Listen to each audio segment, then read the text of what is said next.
One of the most common questions I receive is what I eat daily to get clear skin.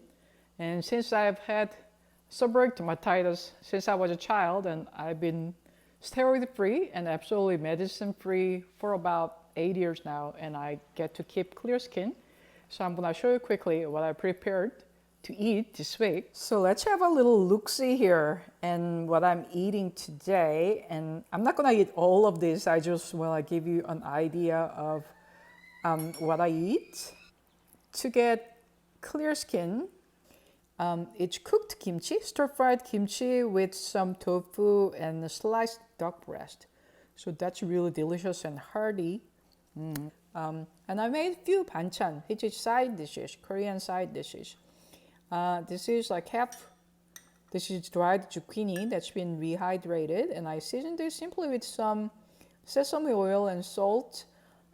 And if you want to get some recipe ideas for clear skin and get top 3 Korean anti-inflammatory recipes for clear skin, check it out. I also have a clear skin cheat sheet that you can get at 𝙒𝘼𝙏𝘾𝙃 for a limited time. So this will help you to get clear skin, and visit 𝙒𝘼𝙏𝘾𝙃.com for more information. And thanks for watching. I'll see you next time. Bye.